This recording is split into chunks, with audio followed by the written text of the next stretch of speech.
Bon Rémi, qu'est-ce qui se passe avec Twitter? Ils en parlent même aux infos, j'ai vu. Ouais, bah écoute, ça dépend. Est-ce que tu as beaucoup de temps devant toi? Écoute, si je te dis une demi-heure, ça va? Ça devrait aller. Ouais, tu multiplies ça par 10 et on devrait être bon. On va parler Non. Allez, dis-moi tout. réponse tout à l'heure après le générique. Bonjour et bienvenue sur encore un podcast tech. Une sélection du meilleur de la tech une fois par semaine. Salut Greg, comment ça va? Ça va et toi Rémi?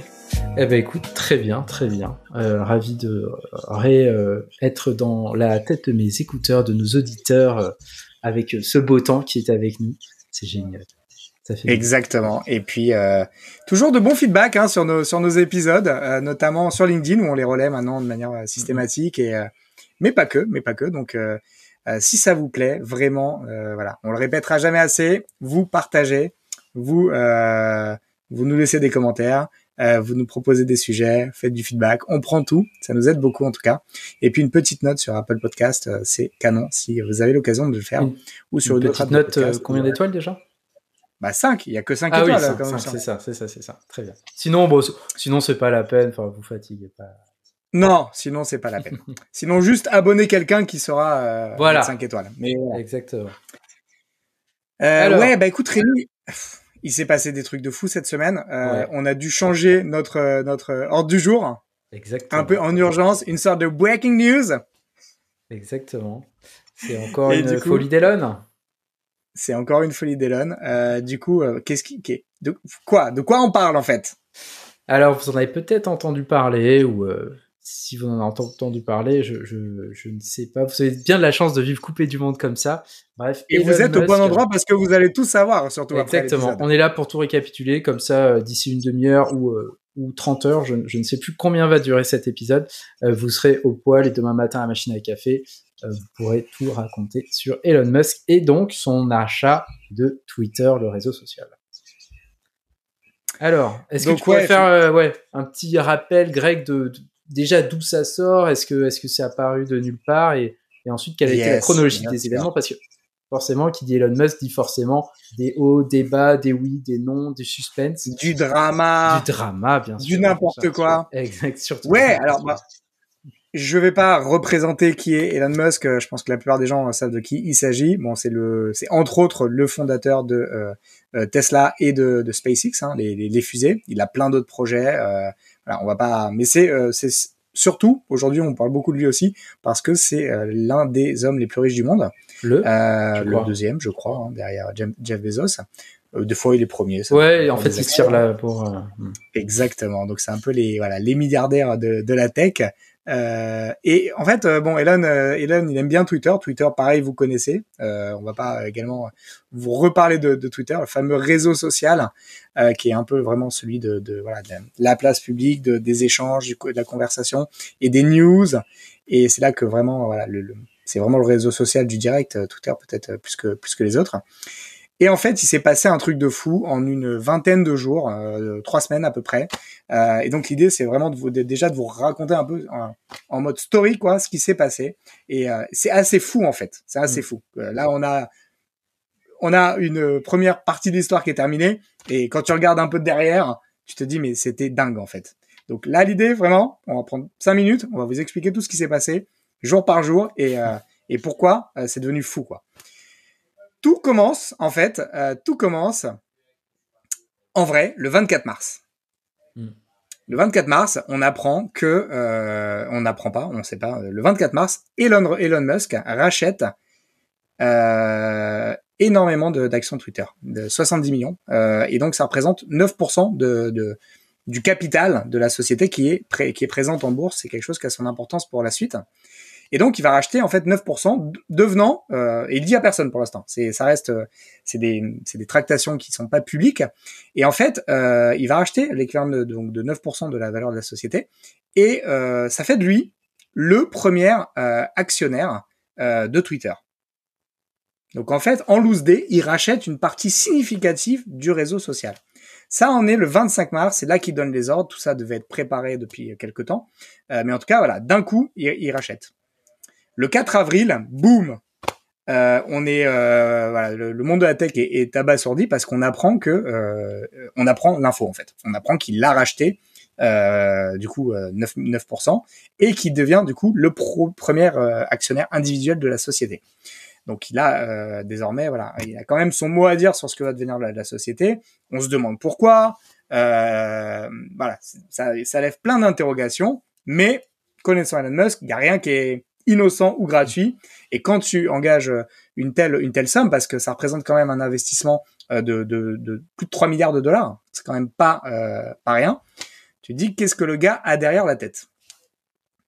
Donc ça, c'est le 4 avril. Le 5 avril, le CEO de Twitter, Parag Agrawal, je crois, dit en fait publiquement, il dit voilà, Elon Musk, premier actionnaire, on va lui proposer de siéger au board, donc conseil d'administration de la société.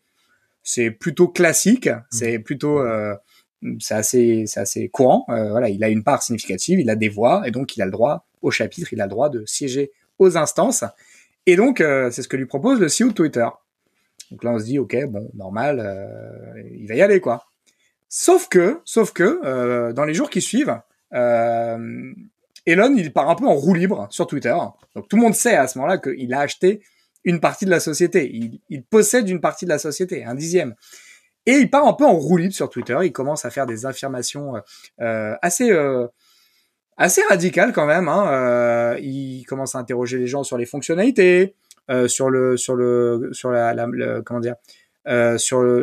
business model de la société, en disant est-ce que c'est bien qu'il y ait eu cette fonction de Twitter Blue, qui est l'option un peu payante de Twitter. Pour lui, c'était pas une bonne idée. Il commence à parler du bouton Edit, le fameux, la fameuse, comment dire, comment on dit, ouais, de mer. La fonctionnalité qui est demandée par de nombreux utilisateurs depuis, c'est un petit peu la légende, et c'est celle d'ailleurs que sort le 1er avril Twitter pour dire bientôt il y aura un bouton Edit. Et donc lui il dit que c'est lui qui est à l'origine de l'idée, que ça va arriver, etc. Donc il commence à un peu s'immiscer dans des fonctionnalités de la société. Il propose de renommer Twitter en Twitter. Alors je crois qu'il y a un jeu de mots un peu salace derrière, je vais pas rentrer dans le détail. Il propose de transformer le QG de Twitter à San Francisco en refuge pour SDF. Faut savoir que San Francisco, c'est une ville dans laquelle il y a énormément de SDF, et que ça a été qu'en augmentant ces dernières années. Bon, faut dire qu'avec le prix des loyers, je pense que toi et moi, nous serions SDF à San Francisco, Rémi. Donc voilà, c'est un vrai sujet, le logement là-bas. Et donc lui, il dit, vous savez quoi, le siège de Twitter, on va le transformer en refuge. Bref, il y va vraiment en roulis pendant quelques jours.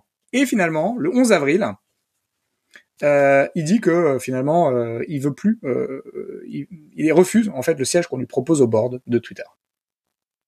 Donc il refuse la porte ouverte et le fait de pouvoir siéger dans l'instance. Là aussi, ça génère pas mal de questions. Pourquoi il s'est comporté comme ça? Alors en fait, il s'est comporté comme il se comportait auparavant. On en parlera après, il est assez random et assez naturel, on va dire, sur ses publications, assez provocateur aussi.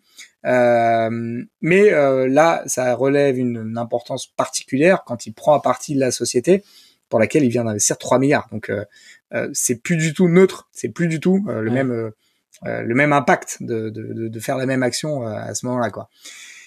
Et donc ça se passe le 11 avril, il dit non, fuck, j'ai pas besoin du siège au board. Et en fait, il avait bien une idée derrière la tête, parce que le 14 avril, il fait officiellement une offre pour racheter Twitter, 43 milliards de dollars. Donc là, en gros, il dit vous savez quoi, j'ai 9%, je veux les 91% qui me restent. Je veux être le propriétaire de cette boîte. Et donc il fait une offre à Twitter, qui est donc, on le rappelle, une société qui est cotée en bourse. Donc en fait, l'offre consiste à racheter à un prix majoré toutes les actions qu'il y a sur le marché. Là, c'est un peu en mode panique chez Twitter, parce que je pense qu'ils s'y attendaient pas, ou pas aussi vite, en tout cas. Ouais. Et surtout que c'est une offre réaliste, en fait. C'est pas une offre au rabais, c'est une offre plutôt honnête, quoi. Exactement. Et tu sais que le gars est sérieux, vu qu'il vient de balancer 3 milliards. Donc tu sais que personne ne s'amuserait à faire une offre comme ça en l'air, a priori. Et donc on se dit donc là en fait il veut vraiment racheter le réseau social. Là Twitter est en mode ok, du coup tu veux pas un siège au board, mais tu veux tout. Pas possible, on n'est pas d'accord. Sauf qu'en fait Twitter se retrouve un peu dans un corner à ce moment-là, le réseau et ses dirigeants sont un peu piégés. Pourquoi ils sont piégés? Parce qu'en fait, à partir du moment où il a fait une offre à un tarif, comme tu le dis, raisonnable, en fait, eux, ils peuvent pas la balayer d'un revers de la main sans finalement l'étudier et sans trouver, si tu veux, une bonne raison de refuser. Ils peuvent pas refuser juste parce que c'est Elon Musk et qu'ils ont pas envie de l'avoir en tant que responsable. Donc, et lui, il les prend un peu à partie publiquement puisqu'il dit, voilà, moi j'ai fait une offre. Si il refuse, en fait, ça veut dire qu'il travaille pas dans l'intérêt de la société. Parce que l'intérêt de la société, c'est à un moment donné, tu dois étudier une offre qui te permet de vendre la société et de faire gagner à tous les actionnaires de l'argent. Et si tu fais pas ça, tu fais pas ton rôle de CEO. Donc là, il y a un problème. Donc en fait, il les prend complètement à partie. Tout ça, lui, il le fait de manière publique sur Twitter. Il publie quand il a fait l'offre à la SEC, donc l'autorité de la bourse. Voilà, il est à chaque fois, à chaque étape, en fait, il prend les gens à partie. Il est très très très public en fait tout ça. Donc il a pas peur de ça. Et alors il y a certains il y a certains actionnaires qui sont pas trop d'accord, notamment je crois que c'est les Émirats qui sont investisseurs de Twitter et qui disent non, nous on pense que c'est pas une bonne idée que Musk soit CEO. Et lui il les prend à partie. Au fait, vous pouvez me rappeler ce que vous faites pour la liberté de la presse? Donc il est en mode clash même avec les autres investisseurs. Côté direction de Twitter, c'est un peu plus nuancé puisqu'en fait un des fondateurs de Twitter, Jack Dorsey, prend officiellement position en disant globalement, moi je préfère que Twitter reste une société publique, mais si elle doit être privée, je préfère que ce soit Elon Musk en fait. Donc en gros, j'adoube son souhait de racheter la société. Et puis donc voilà, tout ça en fait finalement prend beaucoup d'ampleur. En parallèle en fait, Elon Musk a travaillé son plan de financement, a été voir des investisseurs institutionnels, et puis lui il va apporter une partie en cash avec de la vente d'actions Tesla. Et du coup, le 25 avril, si je dis pas de bêtises, en fait officiellement il devient, Twitter accepte la proposition de rachat de la société. Et donc, donc là, on est le 27, 28. On est le 27. On est le 27, donc voilà.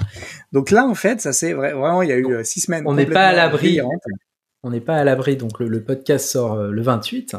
On n'est pas à l'abri d'un retournement de situation. Si vous écoutez ça vendredi, peut-être qu'en fait, Bill Gates est venu à proposer 50 milliards de dollars sur la table pour acheter Twitter. On va voir. Exactement. Ça tombe bien que tu parles de Bill Gates parce que j'ai eu pas mal d'articles popés disant que une des bonnes solutions pour Twitter, c'était peut-être que Microsoft les rachète. Microsoft, en fait, il faut quand même avoir en tête que c'est un des GAFAM, mais c'est quand même, quand tu prends Google, Facebook, Amazon, aujourd'hui Microsoft, alors qu'avant c'était l'enfer incarné, c'est peut-être l'acteur qui a la meilleure image aujourd'hui. C'est peut-être un peu le chevalier blanc de la tech aujourd'hui, puisqu'en fait, déjà t'as Satya Nadella qui est quand même quelqu'un de super posé, de super raisonné, par rapport à dans sa gestion de la société. C'est pas Steve Ballmer qu'on a eu précédemment. C'est une société qui s'est jamais aussi bien portée, notamment avec le Teams, le cloud, la Xbox, toutes ces activités vraiment, ils ont pris des tournants stratégiques qui ont vraiment pour l'instant tous été couronnés vraiment de succès. Ils ont beaucoup d'argent, c'est une des sociétés les plus riches, les plus saines. Et finalement, ils ont récemment acquis une image de chevalier blanc, parce qu'en fait quand ils rachètent des sociétés, ça n'a pas toujours été le cas, notamment je pense à Nokia par exemple, mais désormais quand ils rachètent des sociétés, ils sont plutôt respectueux de ce qui a été fait. Ils ont racheté notamment LinkedIn, le fameux réseau social. Honnêtement, ils y ont pas touché. Il est jamais autant développé que depuis qu'il a été racheté d'ailleurs, donc vraiment et c'est resté indépendant. Ils ont racheté GitHub, qui est très très utilisé également par les développeurs dans un tout autre domaine, et ils n'ont pas touché. Donc en fait, ils sont vraiment très respectueux de leurs acquisitions. Stratégiquement, avoir ce réseau social, ça aurait pu être hyper intéressant pour eux également, pour enrichir d'autres actifs. Ils y ont pas touché, donc peut-être qu'ils avaient peur du fait d'être propriétaire de LinkedIn, d'être mis un petit peu en mode comment on appelle ça, pas conglomérat, mais Ouais, être intégré complètement et devenir juste une petite business unit. ouais, donc en fait voilà, bon, en tout cas ils y sont pas allés et donc ça n'a pas sauvé Twitter des assauts d'Elon Musk. Et alors là voilà, là tout ça c'est le récap. Juste une petite parenthèse et après je te passe le relais, Rémi. On s'est demandé, voilà, on s'est dit putain, ça s'est fait quand même très rapidement cette histoire. Et en fait, il y a un gars qui s'appelle Dave Smith qui a ressorti un tweet de 2017, fin 2017, dans lequel en fait il répondait à Elon Musk. Elon Musk disait j'adore Twitter. Il disait bah alors tu devrais l'acheter. Et Elon Musk le 21 décembre 2017 disait combien ça coûte. Et voilà, tout ça aujourd'hui, bah, ça montre quand même que... Ouais, il a réfléchi quand même. Hein. Ça fait un moment que finalement, l'idée, elle a germé dans sa tête. Ça s'est peut-être accéléré ces dernières années. C'est devenu très concret ces derniers jours. Mais il y avait un petit signe il y a 5 ans déjà. Il y avait les prémices en fait de cet intérêt pour la société. Ouais, non, c'est sûr. Qu'est-ce que tu as pensé déjà de ces quelques jours complètement fous, Rémi, toi qui as suivi c'était marrant. Enfin, enfin un peu d'actualité fun. C'est pas étonnant parce que Elon Musk, il est habitué à ce genre de procédé où il va aller à fond dans quelque chose, quitte à aller dans l'outrance. Et du coup là, je sais pas comment il réfléchit, c'est difficile à dire, mais il s'est dit peut-être j'utilise vachement et puis de toute façon on me laisse plus rien dire, on peut plus rien dire, je vais le racheter, je vais faire un truc vachement mieux. Et finalement lui, enfin je pense qu'il est assez instinctif et il l'a fait avec ses boîtes précédentes où il y va à fond, il les développe et elles explosent. Et je sais pas, enfin c'était rigolo parce que ça fait un bon épisode, une bonne série à regarder. Et peut-être quand on aura l'adaptation Netflix, ça sera chouette à voir derrière les scènes. Mais non, c'est marrant parce que en fait, il faut savoir que Elon Musk, c'est pas n'importe quel utilisateur de Twitter. Si on pouvait le comparer, en exagérant un petit peu, ça serait, enfin sans l'extrémisme, ça serait un peu Trump dans la manière à vraiment aller cash par les cash et dire ce qu'il veut. Ne pas hésiter à teaser un petit peu les gens quand il a une dent. Et comme il a énormément de followers, 86 millions, et une horde de fans pour qui Elon Musk c'est un dieu vivant parce que Tesla, parce que PayPal quand on était jeune, et parce que SpaceX, et qui vont le défendre et le pousser quoi qu'il arrive. Et l'autre point, c'est que justement, à cause de cette vague qu'il est capable de créer, il est capable de faire bouger les cours de la bourse. Il y a quelques années, il avait dit, enfin, sous-entendu, mais de manière très très grossière sur Twitter, qu'il allait sortir Tesla de la bourse, ou SpaceX, non Tesla. Du coup, Tesla, le cours s'est enflammé.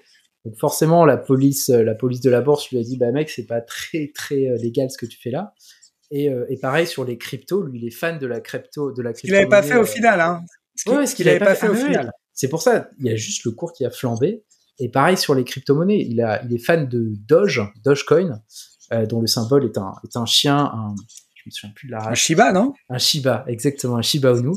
Et dès qu'il mentionne ces trucs, tac, le cours explose. Et là, ça n'a pas manqué quand on a su qu'il avait acheté Twitter. La monnaie a pris, je sais plus, 20 ou 40%. Bon, c'est redescendu depuis.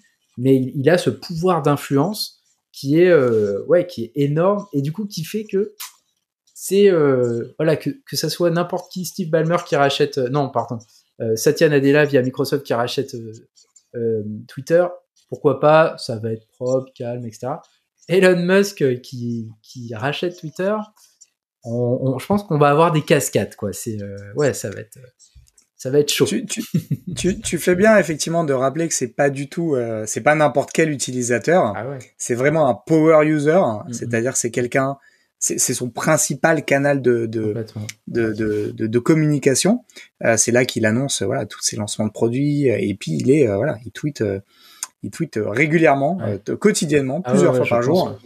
Ce qui est fou parce qu'en fait avec tout ce qu'il a comme activité, tu te dis où est-ce qu'il trouve ce temps encore de tweeter et d'être actif. Et il répond aux gens, il est pas juste dans l'info descendante. On parlait tout à l'heure justement de cette personne à qui il avait répondu. Et voilà, à l'heure où on se rend compte encore dans certaines sociétés où il faut un peu tirer par le bras les CEO des sociétés pour qu'ils aillent sur Twitter pour prendre la parole dans les réseaux sociaux, celui-là il est complètement en roue libre. Et c'est un peu comme si quelqu'un qui était une sorte un habitué d'une boîte de nuit, si tu veux, qui allait toutes les semaines, voire tous les soirs, et qui avait son carré VIP, racheter la boîte, en fait. C'est un petit peu ça. C'est ça.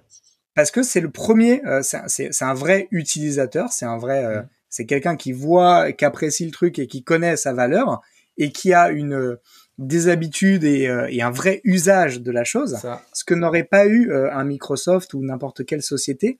Et là, en fait, vraiment, voilà, il va, si on se cale un petit peu sur ce qu'il a pu faire par le passé, sur les autres sociétés, effectivement, s'il la prend sérieusement en main, et vu le prix qu'il y a mis, à mon avis, il va un petit peu s'y intéresser. En fait, ouais, effectivement, il va complètement s'approprier et faire ce réseau comme il l'entendait, quoi. Il va être, c'est un peu comme si, oui, voilà, il va complètement, c'est comme si, voilà, je reprends l'analogie de la boîte de nuit, il va du coup repeindre les murs, mettre du marbre partout, plus accepter peut-être ça. Alors, vraiment dicter ce qu'on a le droit de faire et pas faire, vraiment ça va être lui qui va être complètement aux commandes. Continue d'aller servir au bar, sauf que là en plus il a un accès direct au bar. Exactement. Donc ouais, il a un vrai impact sur ça, et c'est vrai que voilà, c'est un réseau, c'est fascinant en fait que ça se passe de cette manière-là et avec lui. Et pour le coup, enfin, on n'a pas fini de faire le tour, mais moi je suis impatient de voir les prochains mois et années pour voir vraiment ce qui va être fait et comment ça va faire, parce que déjà il gère 2 boîtes en parallèle, il gère SpaceX et Tesla. Ça doit occuper un petit peu, quoi. Le but c'est d'envoyer des fusées sur Mars et de faire des voitures électriques pour tout le monde, ce qui est 2 défis plutôt sympathiques. Et en plus il veut reprendre une boîte Twitter sur un... Et il revient finalement au logiciel. Il avait fait ça avec PayPal, même si bon, c'est pas le lien. Tesla, SpaceX, c'est des véhicules, c'est du physique, c'est des gros réacteurs, c'est des batteries. Là, c'est du software, c'est du réseau social, donc c'est vraiment différent de ce qu'il a fait avant. Donc je suis vraiment, je pense qu'on va bien rigoler dans les prochains mois et on vous en reparlera certainement, quoi. Il y avait quand même un vrai enjeu autour de Twitter. Ça vaut peut-être le coup de le rappeler, c'est que c'est un réseau social complètement à part, parce que c'est pas du tout celui qui a le plus d'utilisateurs. Je crois qu'on est dans les 400 millions ou 500 millions, là où Facebook t'as plus de 2 milliards, Instagram, TikTok, etc. t'es à plus d'1 milliard. Donc en fait, c'est un réseau social qui grossit peu, sur lequel t'as finalement beaucoup, je dirais, de personnes qui sont inactives. Mais c'est un réseau social pour autant qui est incontournable, parce que c'est devenu un peu la voie publique au sens global, c'est-à-dire que c'est l'endroit où un chef d'État, une célébrité va poster, c'est l'endroit où si tu veux savoir ce qui se passe en direct quelque part, c'est là où il faut aller, c'est l'endroit où on relaie en live des émissions de télé, des séries, des matchs de foot, etc. C'est vraiment le réseau social du direct. Si demain il y a un événement important dans le monde, il est certain que tu vas savoir que ça se passe sur Twitter et que tu vas voir en primeur les commentaires des gens qui sont là-bas, des photos, des vidéos. Donc en fait, c'est un réseau on pourrait pas trop imaginer aujourd'hui qu'il disparaisse. Parce qu'en fait, il n'a pas c'est pas un réseau au sens, on va dire, t'as des amis, etc. C'est vraiment un réseau, on va dire, une brique de l'information aujourd'hui, Twitter. Et donc, y toucher et ne plus, avoir une personne unique qui a la main sur ce truc-là, c'est à la fois fascinant et en même temps, ça fait un peu flipper. Parce que c'est un des réseaux qui est les plus utilisés par les journalistes notamment et les médias. Et du coup, c'est un petit réseau, mais un réseau hyper influent, voire peut-être plus influent que tous les autres réseaux sociaux réunis, quoi. Je pense que tu as raison là-dessus, puisqu'en fait, comme on disait tout à l'heure, c'est voilà les chefs d'État, les trucs utilisent. Trump, c'est un bon exemple. Hein, tu prenais l'analogie tout à l'heure, mais voilà, Trump, il était à deux doigts de faire des incidents diplomatiques toutes les 2 semaines via Twitter en fait. Ouais. Donc de manière très réelle. Donc c'est un réseau qui a un pouvoir d'influence. C'est peut-être le réseau qui a bon, peut-être Facebook gagne cette place-là, mais en termes de pouvoir d'influence, Twitter, il a quand même une place à part qui est disproportionnée par rapport à son nombre d'utilisateurs et par rapport à l'argent en fait que ce réseau fait aujourd'hui. Ouais. C'est-à-dire que c'est un des réseaux qui gagne le moins de thunes à Twitter. Et d'ailleurs, ils perdent, ils sont déficitaires tous les ans. Je crois, voilà. J'ai lu ça ce matin, ils ont je sais plus si c'est un bénéfice ou un chiffre d'affaires, mais de 5 milliards de dollars par an. Et chaque année, ils perdent. Mais néanmoins, les investisseurs continuent à remettre la main au panier parce que, j'imagine, ouais, comme tu le dis, en fait, c'est hyper utilisé, c'est hyper utile aussi.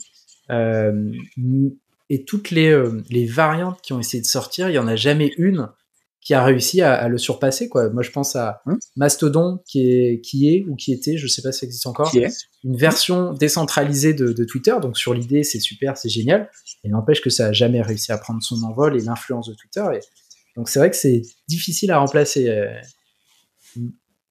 Pour moi, c'est peut-être le réseau social le plus, le moins remplaçable en fait. Ouais. Hein. Tout On parlait tout à l'heure tu parles de messagerie ou d'autres choses, tu vois. Demain, WhatsApp ferme, en fait, t'as des équivalents qui font le job. Ouais. T'as juste besoin de l'effet réseau, mais Twitter, t'as rien de similaire en fait qui pourrait demain. Enfin voilà, c'est un vrai sujet. Et honnêtement, je sais pas trop comment ça peut fonctionner. Si ça n'existe plus, quoi. Ouais. Ça paraît vraiment. Donc en fait, voilà, bon, bien entendu, il a pas racheté 40 milliards pour ne pas pour le faire disparaître, mais c'est forcément quelque chose. C'est un réseau à part et de ce point de vue-là, le fait qu'il appartienne désormais, je crois que c'est une première. Hein, tu peux peut-être m'arrêter, mais le fait qu'il appartienne à une personne, le fait qu'une personne rachète un réseau social et pas une société, si tu veux, à cette échelle, je pense que c'est une première en plus. Ou alors, faut le rapprocher peut-être des médias. Enfin, je sais qu'en France, tu vois, finalement, les médias français appartiennent à une petite grappe de famille. Je pense que ça doit être pareil aux États-Unis avec, je pense que tu as le Washington Post qui appartient à Jeff Bezos. C'est pas la même portée, mais non, vu qu'il n'y a pas cette interaction, mais n'empêche que c'est des voix qui portent, qui sont lues. Et c'est ça qui compte, là où au final, passer un message sur Facebook, il va être comblé dans la masse. Twitter va amplifier ce message s'il est capté. Et donc, le même, je pense qu'on peut, c'est plus un média pour moi, c'est entre le média et le réseau social, quoi. C'est un média. Je crois d'ailleurs qu'il est classé je crois que dans les App Store, il est classé dans la partie média. Hein, ça serait pas étonnant. Ouais. Ça serait pas étonnant. Donc voilà, ça c'est tout ça pour dire que Elon Musk, c'est pas c'est pas n'importe qui sur Twitter. Ouais. Donc de par son nombre d'abonnés, donc c'est un des top 10 hein, des utilisateurs du réseau social, hein, que voilà de son mode sans filtre. Enfin peut-être quelques exemples hein, de trucs border qu'il a pu publier ces dernières années. Hein. Quand il y a eu là il y a pas plus tard qu'une semaine quand il y a eu des rumeurs que Microsoft allait racheter Twitter, il a taclé direct Bill Gates en publiant une photo de Bill Gates comment dire qui avait franchement il avait un peu de vente, c'était pas ouf, tu vois. C'était marrant mis en parallèle. Et il a mis à côté l'emoji de l'homme enceinte. Et tous les deux ont un pull bleu en fait, et du coup c'est vrai que le rapprochement était j'avoue, ça m'a fait rire. C'est pas sympa, mais moi je trouve que c'était bien tendu parce qu'ils ont à peu près la même position. Et du coup, c'est. Voilà. On le mettra dans les notes, mais vraiment, faut pas cliquer dessus. Donc voilà. Attends, il a pu, pourquoi il avait fait ça? Parce qu'en plus, il a une dent contre Microsoft. Parce qu'en fait, mais d'ailleurs, dont Bill Gates ne fait plus partie. Bill Gates, c'est le fondateur, il a beaucoup. Mais Bill Gates, en fait, il a des positions. Il a shorté Tesla, c'est-à-dire que il va gagner des sous si l'action de Tesla perd de l'argent. Et donc, c'est pour ça que il a un petit peu une dent contre Bill Gates. C'était sa manière, c'est typique comme ça. Exactement. Donc, il lui a demandé. Ah, c'est milliardaire, alors. Tesla, il y a un échange qui a fuité où Tesla. Oui. Tesla. Elon Musk lui demande s'il a libéré ses shorts. Donc, du coup, il a arrêté ça. Il a dit, ah non, j'ai oublié. Du coup, je l'ai pas fait pour l'instant. j'aimerais bien qu'on parle d'actions caritatives. Maintenant que t'es milliardaire, est-ce que tu peux L'autre lui a dit fuck, et puis Et voilà. et puis il a posté cette illustration un peu plus loin quand il y a eu il y a quelques années je crois que c'était en Thaïlande, des enfants qui étaient coincés dans une grotte parce qu'il y a eu une montée des eaux. Il y a un super documentaire sur le sujet d'ailleurs qui s'appelle La Grotte. Je vous conseille, incroyable, qui raconte l'histoire. Bah en fait, Elon Musk est parti en vrille aussi. Il a dit je vais envoyer des super sous-marins, et puis là il a accusé plus qu'à demi-mot un des plongeurs qui risquait sa vie pour aller sauver les gosses d'être pédophile. C'était ce qui était pas vraiment vrai, je crois. Et bon, bref, tout ça pour dire que voilà, alors, complètement faux. Ouais. Donc voilà, il est vraiment en roue libre. Il n'hésite pas en fait, et c'est ça qui est peut-être à retenir. Hein. C'est quand même quelqu'un qui en mode liberté d'expression totale, et qui n'hésite pas à soit tacler, soit être vraiment insultant envers des personnes, sans aucune état d'âme, quoi. Et donc, vu l'audience qu'il a, et vu maintenant les engagements qu'il a, c'est pas neutre en fait. Hein. C'est pas neutre du tout. Donc, non, c'est sûr. Ça, c'est un point important. Et du coup, parlons-en. Pourquoi est-ce qu'il a racheté Twitter? Pourquoi est-ce qu'il voulait racheter Twitter? Alors bon, il y a ce qu'il dit, et puis il y a ce qu'on peut supposer. Je pense il est même pas certain que lui-même le sache. Lui-même le sache, mais en tout cas nous, c'est sûr que on peut que supputer des choses à ce stade. Lui, ce qu'il a dit, c'est il veut finalement, il trouve que c'est un super réseau social, hein, sinon il y passerait pas autant de temps, j'imagine. Mais il pense que il est sous-exploité en fait. Il pense que il n'a pas atteint son plein potentiel. Et pour lui, il veut, si tu veux, libérer un peu Twitter complètement, c'est-à-dire vraiment le rendre, voilà, lui lever toutes les contraintes qu'il peut avoir, et en faire vraiment l'outil de ses rêves en fait quelque part. Tout comme il a fait de Tesla les voitures de ses rêves, et de SpaceX voilà la vision qu'il avait du voyage spatial. Bah là en fait il veut faire le réseau social de ses rêves quelque part. Et pour lui Twitter il est pas encore, et donc il a envie notamment il a envie de plein de choses. Peut-être que tu peux nous les citer, Rémi. Alors, d'après ce qu'on a vu, donc entre rumeurs et ce qu'il a sous-entendu dans ses tweets, le premier truc, ça serait de rendre l'algorithme open source et auditable. L'algorithme, en fait, qui fait que tel ou tel tweet va s'afficher ou pas devant vos yeux. Ensuite, de mettre fin aux bots et aux faux comptes, ce qui a priori est une bonne chose, parce que vu le nombre de bots, notamment, alors on n'a pas parlé sur les élections françaises là récemment, peut-être que ça va sortir, mais sur les dernières, il y avait beaucoup d'armées de bots qui essayaient de poster des choses pour influencer le vote, des fake news, ou de retweeter des contenus. Exactement. Pour leur donner plus de visibilité, les faire monter en trending topics, ce genre de manipulation. Exactement.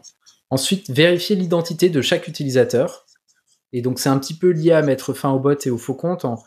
En fait, vous avez beaucoup de bots et de faux comptes qui arrivent à avoir beaucoup d'audience et à avoir beaucoup de visibilité parce qu'ils ont été automatiquement retweetés, etc. Et donc, si vous êtes obligé à vérifier l'identité, que chacun parle en son nom propre, potentiellement, ça pourrait limiter la casque. Mais bon, ça n'a jamais été tenté, donc là, pour le coup, on n'en sait rien. Ensuite, important, sortir de bourse. Et sortir de bourse, là, comme ça paraît pas, on s'en tape, mais en vrai, ça veut dire qu'il n'aurait pas en face de lui des actionnaires, mais il serait le seul, lui, à pouvoir décider de ce qui va se passer sur ce réseau. Et donc, ça donne, quelque part, le point positif, c'est que ça donne beaucoup plus de liberté au réseau social pour faire des choses sans qu'il y ait forcément besoin d'avoir un retour sur investissement derrière. Mais d'autre part, ça donne aussi moins de contrôle et moins de contre-pouvoir face à un grand dirigeant tout puissant, quoi. Et le dernier, bien sûr, on a parlé au début, un bouton édition. Donc là, comment est-ce que ça pourrait marcher ? Le risque, en fait, sur le bouton édition, c'est de poster un tweet qui va devenir viral, être repartagé, et que l'auteur original, finalement, il va l'éditer pour dire des atrocités dedans. Et donc les gens vont dire « Ah mince, j'ai liké ». Et donc là, à réfléchir, je pense que ça doit être possible, donner la possibilité de mettre un bouton édition, comme dans LinkedIn ou Facebook, j'en souviens plus, mais il y a un petit modifié qui apparaît et on pourrait voir, je sais pas, l'historique des versions. Voilà, exactement. Ouais. Ça me paraît faisable, quoi. Et pour l'instant, c'est tout ce qu'on sait. Donc ouais, c'est pas mal. Moi, il y a aussi une autre chose à laquelle je pense, hein, c'est la thune, hein, tout simplement, parce que toujours. si il avait sorti tout cet argent de sa poche, je me dirais ok, il fait pour il voulait se payer un jouet. Ouais.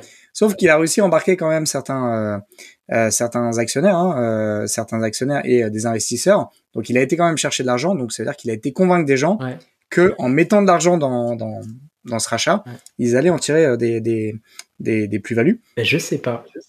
Ça pour le coup, je sais pas si tu vois, il y a beaucoup d'emportements. C'est Elon Musk quoi. Elon Musk vient te voir et te propose, vas-y, tu me prêtes 5 milliards et on va racheter un truc ensemble, tu vois, c'est génial.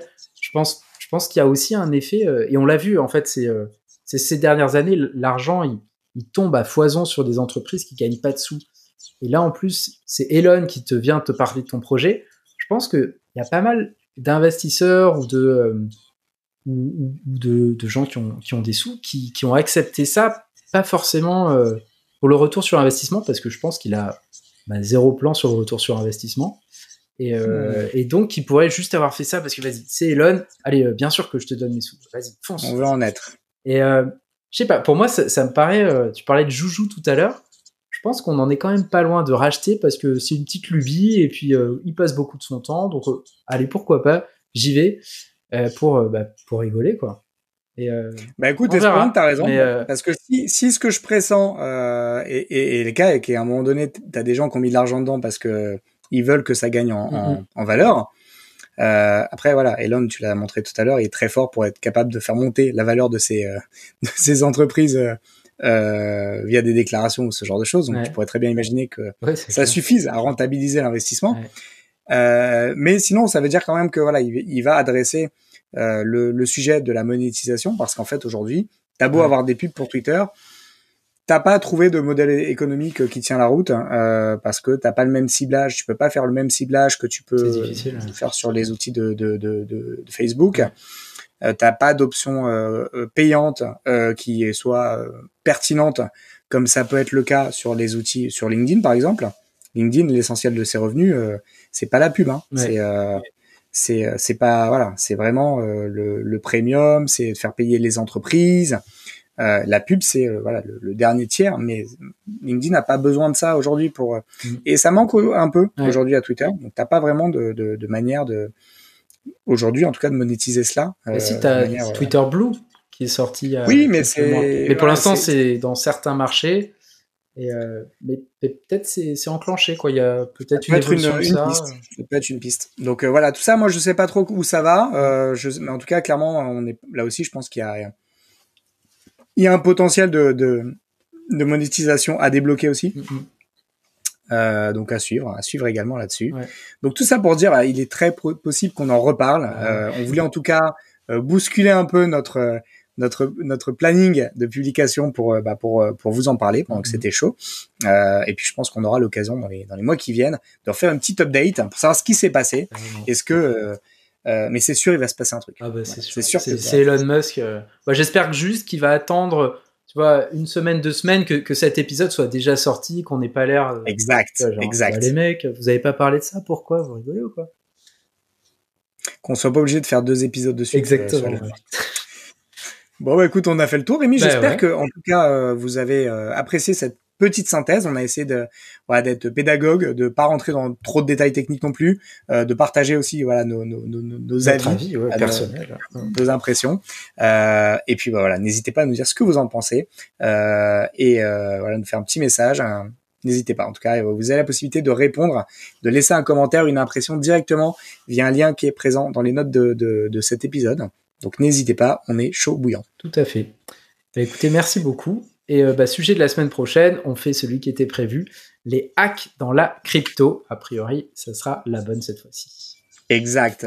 Les braqueurs de crypto. Exactement. Ou comment comment faire un hack en crypto, comment gagner plein de sous. Vas-y, on va faire un putaclic. Donc rendez-vous la semaine prochaine. Salut Greg, ciao. Merci Rémi, ciao. Merci de votre attention. Si l'épisode vous a plu et que vous souhaitez nous aider, laissez votre avis sur Apple Podcast, car les podcasts, c'est le truc le plus dur à découvrir. Pour recevoir chaque nouvel épisode à sa sortie, abonnez-vous sur encoreunpodcast.tech. Vous pouvez également vous abonner à nos newsletters. gregtayeb.substack.com et lebrief.tech.